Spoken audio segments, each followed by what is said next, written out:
We broke ground on construction 3 years ago. This was just a barley field and very soon became a very big hole in the ground when we shifted 500,000 tonnes of earth.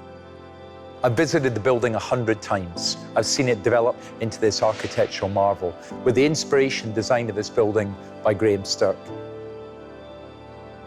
It was always trying to capture the words they used, the mystery revealed. So the idea of being aware of something which is definitely man-made, but is of landscape. We like the idea of it gently unwrapping in front of the visitor. It wants to appear to come out of the landscape. It was deliberately trying to be more mysterious. If something can be drawn on paper and proven on paper, then we'll find a way to do it. There's been some very unique construction techniques used here. Much of it hidden now underground, but we know it's there. Some of the detailing we come up with is all construction-led, how we'd produce such narrow walls that are doing such a big job structurally. They're all 300 millimetres wide, so it's not like they're big, wide walls. And a wall like this is exceptional. This is 9 metres high, and it is absolutely straight. The scheme is approximately 220 metres long by 60-odd metres wide. To get the right concrete mix that the project deserves and the architects have drawn, we've had to go to local sources and make sure that's right for the project. For me, the biggest challenge was finding people capable of building this, finding the right contractors with the right capability. We were blessed with some excellent contractors, particularly Robertson, VHAG, Carey. They became very much part of the design team. 400 fantastically skilled people on site, the absolute masters of construction from around the world. Without clear dialogue between architect, engineer, client, it's very difficult to make anything that is really worthwhile. But if you can get all those forces working together, then you make something quite extraordinary. When you start to look at the process, you start to look at the steel, the concrete, and then you see the roof. It's just everything we're doing here is just fantastic. It's concrete, it's timber, it's steel, it's labour. That's what we work with every day. And timber gives the warmth and the aura to this building.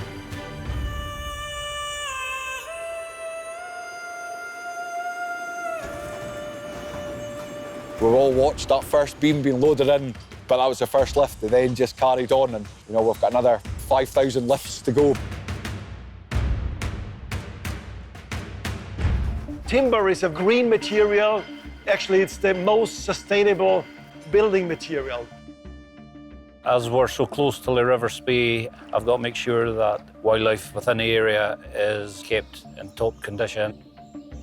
We walk around the full site and just make sure that we're not doing any damage.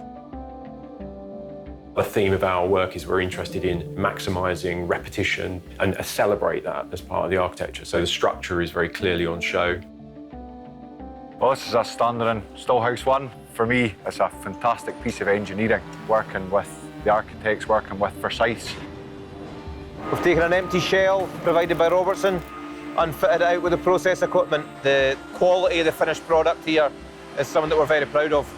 So the cave privé is something very different. It's a circular structure, it's a broch, it's got precast panels hanging on it, it's got an observation deck sitting in the middle of it.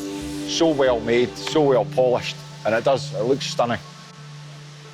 The process is through there, beyond this 10-metre high glass wall. Nothing's changed. These stills are identical. They've just given it this different place to live, but this remains very, very traditional. And that marriage of tradition and modern design gives us what I believe is one step beyond excellence. Everything's thought about. The view and the vista that you get looking down the length of this building is not spoiled. There's a reward everywhere you look. The whole idea is to be able to look from below ground, look through this amazing 200-metre-long frameless glass wall to see this landscape. The glass facades were something, I suppose, not unlike the roof and the steel, and they were part of the big challenges. Some of these panes of glass weigh 2 tonnes. It felt like it was finished. It was no longer a construction site. It's polished plaster, it's the precast, it's the roof, it's the big lights, it's the steel, and it all just hits you when you walk through those doors. And this is it. This is what we wanted.